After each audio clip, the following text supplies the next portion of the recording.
जय हिंद बच्चों। आज अपन साइंस पढ़ेंगे। साइंस में first chapter matter in our surrounding. Science में first chapter matter in our surrounding. Matter in our surrounding it means कि जो भी सराउंडिंग मीन्स होता है कि हमारे चारों तरफ, सराउंडिंग मीन्स होता है हमारे चारों तरफ। और हमारे चारों तरफ क्या क्या है? हमारे चारों तरफ एयर है, हमारे चारों तरफ फूड है, हम लोग खाना खाते हैं, हमारे चारों तरफ स्टोन्स हैं, हमारे चारों तरफ क्लाउड्स हैं, स्टार्स हैं, प्लैनेट्स हैं, एनिमल्स हैं, एक्सेट्रा। बहुत सारी चीजें हमारे चारों तरफ हैं। और जो बहुत सारी चीजें हैं, हम कह सकते हैं कि everything in this universe, everything in this universe is a matter. Everything in this universe is a matter. Matter, अब व्हाट इज मैटर? अगर अपन इस क्वेश्चन को देखते हैं, what is matter, what is matter, तो मैटर टू टाइप्स। मैटर्स को अगर आपको चेक करना है व्हाट इज मैटर, तो आपके पास दो चीजें होती हैं। आप उससे पता कर सकते हैं कि कोई भी एलिमेंट मैटर है या नहीं है। आप सबसे पहले उसमें चेक कीजिए कि जब भी आप मैटर देख रहे हैं वो किसी जगह को ऑक्यूपाई कर रहा है या नहीं कर रहा है। जैसे मैंने ये पेन लिया, अब इस पेन को आप चेक कीजिएगा कि ये पेन जो है ये मैं कहीं भी रखूंगा तो ये स्पेस को ऑक्यूपाई करेगा। ये जो बुक है ये मैं कहीं भी रखूंगा तो ये स्पेस को ऑक्यूपाई करेगी। मैंने किसी भी चीज को लिया, अगर मान लीजिए मैं अपनी डायरी लेता हूं या मैं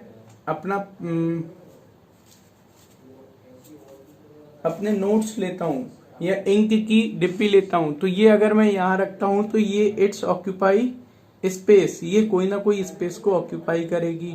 और सेकेंडली, इस इंक की डिब्बी के अंदर कुछ ना कुछ वेट होगा, मास होगा। It's have mass and occupy space, it's have mass and occupy space, it's have mass and occupy space, it's have a mass and occupy space is known as matter, is known as matter. तो matter की definition आप सबको याद हो गई। चलो हम check करते हैं।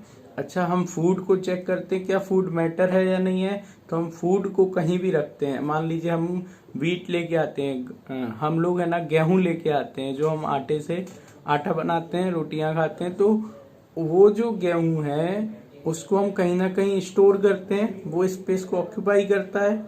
फूड हमारा स्पेस को ऑक्यूपाई करता है और उसमें कोई ना कोई वेट होता है। और वो जो वेट होता है, उस वेट और स्पेस के कारण हम फूड को क्या बोलेंगे? मैटर। स्टोन्स, स्टोन देखेंगे तो स्टोन में क्या होता है कि इट्स हैव अ मास, उसके पास भी मास होगा। It's occupy space, it's also a matter.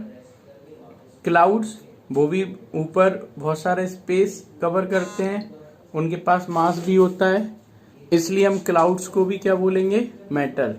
अच्छा, अब आप मुझे ये सोच के बताइए, air, air is a matter और नॉट? क्या हवा मैटर है या नहीं है? सोच के बताओ। एयर में हम दो चीजें देखेंगे। क्या एयर के पास आप लोग ये चेक कीजिए, स्पेस को ऑक्यूपाई करती है या एयर के पास मास है। अगर एयर स्पेस को ऑक्यूपाई करेगी तो डेट इज मैटर। और ऑक्यूपाई करने के साथ में, स्पेस ऑक्यूपाई करने के साथ में उसमें मास भी होना चाहिए, देन वी प्रूव कि एयर इज अ मैटर। तो चलो हम देखते हैं हम कैसे चेक करेंगे। हमने एक बैलून लिया। अच्छा, बैलून में बताओ, हमने अगर एयर फिल कर दी तो बताइए, जो बैलून जब पूरी तरह से अपने अंदर एयर को ले लेगा तो उसकी साइज इंप्रूव होगी, स्पेस ऑक्यूपाई करेगा, स्पेस बड़ा हो जाएगा, बैलून छोटे से बड़ा हो जाएगा। तो एयर के पास, अच्छा ये बताइए, वो स्पेस बैलून के कारण बड़ा हुआ या एयर के कारण? तो एयर ने स्पेस ऑक्यूपाई किया, तो फर्स्ट पॉइंट प्रूव हो गया कि एयर ऑक्यूपाई स्पेस। और फिर हमने उस बैलून को पहले वेट किया जब उसमें एयर फिल नहीं की थी, और फिर एयर फिल करने के बाद वेट किया। तो जो पहले वेट था उससे हमारे, जब एयर फिल कर दिया हमने बैलून के अंदर, उसके बाद हमारे बैलून का वेट ज्यादा आया। तो उसके पास मास भी है। तो हमने प्रूव कर दिया कि air occupy space and have a mass. तो एयर इज अ मैटर। ठीक है, सिंपल है। आपको जब भी मैटर चेक करना हो तो आप दो चीज चेक करेंगे, हम उसको रख के देखेंगे, वो स्पेस को ऑक्यूपाई करना चाहिए और उसके पास मास होना चाहिए। तो डेफिनेशन आपको याद होनी चाहिए, which occupy space and have a mass is known as matter.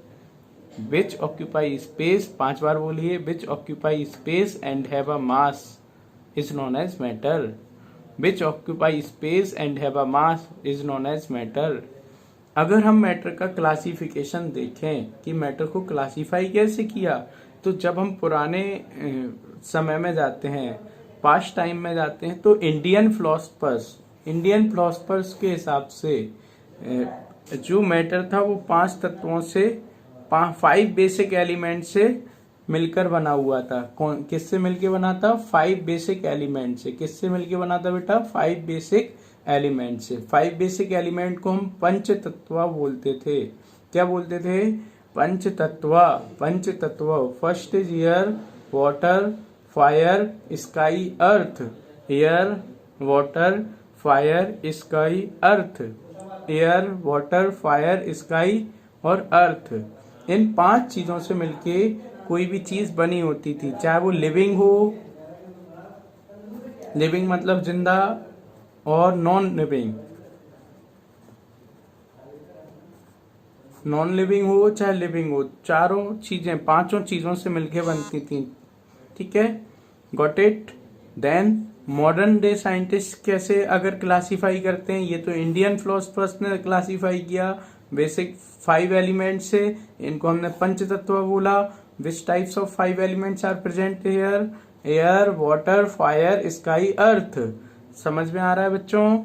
इसके बाद हम देखेंगे प्यारे बच्चों, मॉडर्न डे साइंटिस्ट कैसे चेक करते हैं कि मैटर का क्लासिफिकेशन कैसे किया। तो उन्होंने 2 चीजों पर क्लासिफाई किया, एक उनकी फिजिकल प्रॉपर्टीज के बेसिस पे, विच बेसिस पे? Physical properties. And second is chemical properties. Sir physical properties क्या होती हैं और केमिकल प्रॉपर्टीज क्या होती हैं, हमको नहीं पता। तो आपको हम बताते हैं, अगर आपका शरीर है, जैसे आप हैं, तो आपके जैसे आपकी मैं ताकत चेक करूं, या फिर मैं आपकी है ना, आप जैसे आपके चेहरे का कलर वाइट है ना, आपके हेयर ब्लैक हैं, और आपकी जो फिंगर्स हैं वो कितनी पावरफुल हैं, या आपका कलर अपीयरेंस कैसा है ना, आप कैसे कलर के कपड़े पहने हैं, ये सब आपकी फिजिकल प्रॉपर्टीज में काउंट होंगे। और internal properties, it means chemical properties.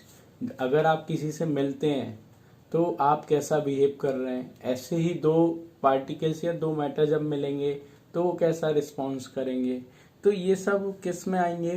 Chemical properties में आएंगे, कि कोई भी इंटरनल कैसा है और एक्सटर्नल। इंटरनल में अगर आप बात करते हैं किसी भी मैटर की, तो इट्स अ केमिकल प्रॉपर्टीज। और अगर आप एक्सटर्नल बेसिस पे बात करेंगे, बाहरी चीजों पे बात करेंगे, तो फिजिकल प्रॉपर्टीज।